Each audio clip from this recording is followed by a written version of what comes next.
Hello and welcome to a presentation called The Entrepreneur's Dilemma.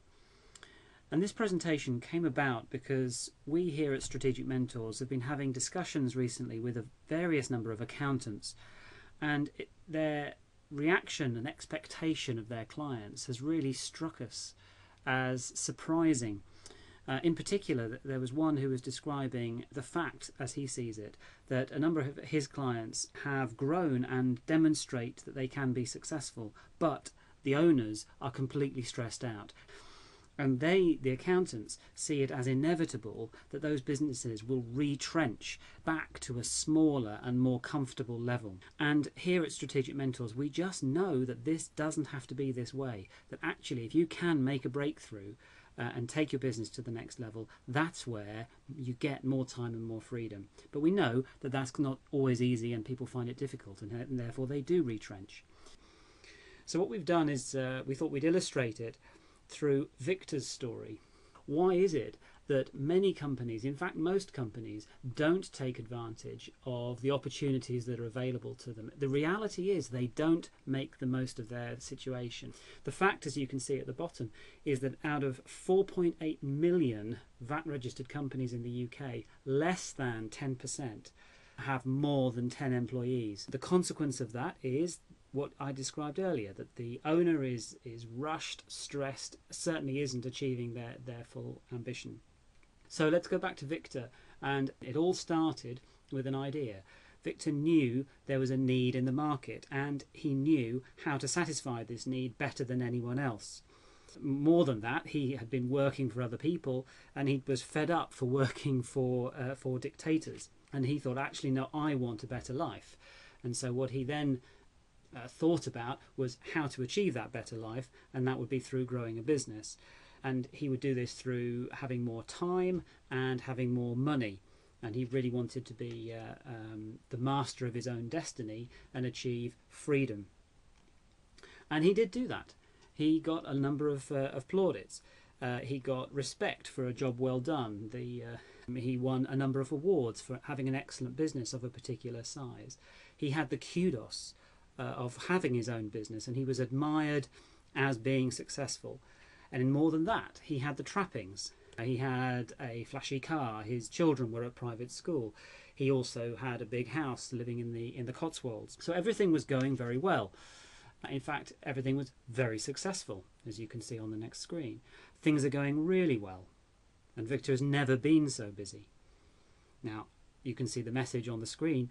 There's a further statistic. According to the Employment Gazette, a third of all business owners are working up to 60 hours, and more than 60 hours a week actually, compared with only 3% of employees who are doing that. But nonetheless, it's going very successfully, as you can see. There's further success. Mary, Victor's wife, things are going really well for her. Things have never been so busy. And Victor, there's a picture of Victor's wife enjoying the success as well. So you can see the flaws, you can see the problems of where they've got to, and this level of success, the level of business where the Victor's achieved so far. Now the obvious question is, does it have to be this way? Well, let's review how he got to where he's got to. Let's understand where this level of success and stress came from. It all starts in the early days. Victor is capable of doing a job very well. And here you can see a business where there's Victor on the left and there's a customer on the right. Apologies to any customers who actually look like that. But this customer is a happy customer. The problem is that, as he's using the analogy of a seesaw there, the business is out of balance. It's light on customers.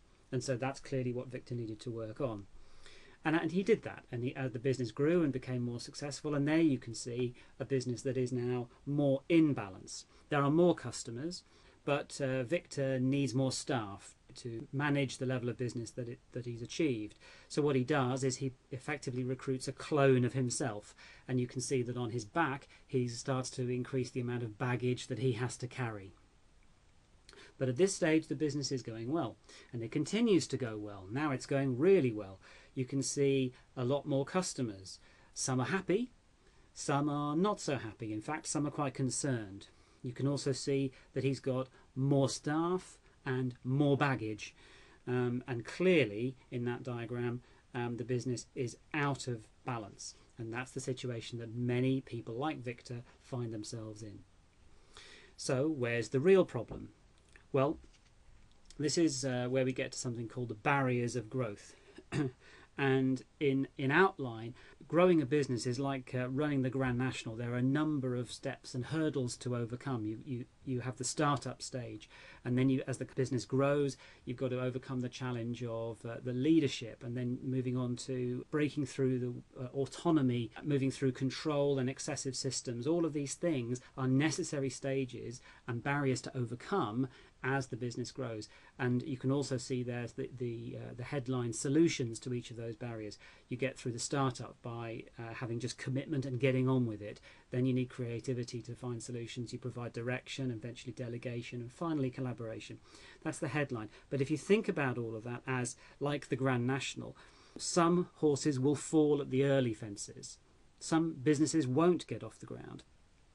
But the big one, the Beecher's Brook, if you like, of the barriers is the fourth one there. It's the one of control. And that's where you're trying to manage maybe 10 to 20 staff. That's where people really cannot find it very difficult to break through. If that's the overall, the big picture, if you like, what does this mean for Victor in particular, and how should he operate? Well, he needs to operate with different management styles. When he's starting, he needs to be clearly commanding and pace setting. These are the characteristics. This is the personality that drives things forwards and gets things done. It's probably, in the early stage, Victor's dominant style. But you can think of the effectiveness of that as like a piece of elastic. It'll only go so far. And in order to really break through to the next level, you need to bring in at least 4 different and complementary management styles. You need to move from commanding to having a visionary approach, have a coaching style, be more democratic, involve the staff, because by this time, of course, you'll have more staff. Have a more affinitive environment and a culture. You do still need the commanding and the pace-setting management styles, because without those, actually nothing will get done. So you still need those, but those become subservient to the other 4. Now, this is, of course, is a big challenge for Victor. Does this mean that he needs to have a change in personality? Does this mean that actually there needs to be a change in the staff culture? I think it was Sir John Harvey Jones who came up with the quote about business change, and he said 2 things will either happen. You either have to change the staff or change the staff. Victor's business could have been growing for, say, 5 years up to now, and now it's reaching this sort of crisis point of how do we break through this, and there's going to be conflict. So this is what he's then faced with, this big challenge of, well, actually, why bother? Why bother? It's always worked for me before. I've always had financial success. You need to have a good reason. Well, remember that graph, and remember the pictures of Mary at the table and Victor at his desk. Those weren't the trappings of success that he was after. He was after the top right of that graph before. He was after the freedom, the lifestyle. Now, he can achieve that, and also through financial scale by growing the business, or having the business grown through acquisitions. You can have sales, equity, investments, and so on. There's your time and your financial freedom that he was looking for to start with. So a well-rounded business should be able to take advantage of, should give the owner the freedom that he desires. The trouble is you need to go through change, and change takes time, it takes energy and emotion, it distracts people, it can undermine morale. It's not always easy. There's a good analogy to this for those people who play golf. And I think somebody like Nick Faldo, at some point in his career, he was already a very, very successful golfer. But he realised, or his coach realised, that he needed to change his golf swing. But in order to do that, it meant his level of performance had to go backwards. There was going to be a dip, and that's very hard to accept and to deal with. But this is what you see in this graph. You've got a certain level of performance, and on the left of that graph, that is where, in this case Nick Faldo, that is where your business could be. It's that level of performance. Things are working, things are in balance. But in order to get to the right-hand side, where you're performing at a greater level and a greater financial result and greater freedom, you're likely to go through a dip in performance. and that's often described as a crazy time. There's a lot of uncertainty going on in the company, but that's where we actually help a number of businesses. That is about where well-led change can make all the difference. We can achieve a large step change through managing that level of that period of uncertainty and doing things in the right way. But it's not easy. Right? So it brings us back to the accountant's statement that I mentioned right at the start. Why bother? It's been fine up until now. We'll go back to basics. The belief in the future benefits is not strong enough, and certainly the level of skills and ability to make that transition for Victor are not big enough. So that's the Victor story and how it evolved and how he evolved to where he is now. But let's now take you through the 5 dilemmas and just highlight them specifically for you. The first dilemma is what worked for you in the past can hold you back in the future. Remember Victor's dominant style and personality. He's a doer. He got things going. He overcame those first early fences and the hurdles. He broke through the startup and he became successful. But that's not what will make him successful in the future. The dilemma number 2 is doing the things the way you always have means there's a good chance that growth will stall. Independent and pace-setting Victor is now challenged because actually someone's just moved the goalposts. Someone's just changed the rules, and how on earth can he take his business forward? Dilemma 3 is if a business starts in the way that it must operate later in life, there's a good chance it never even would have got over that first hurdle, that first fence.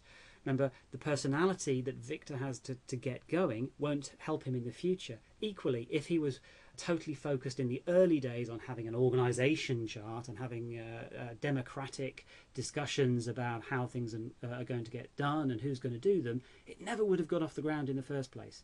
So in order to get going, you need one set of skills.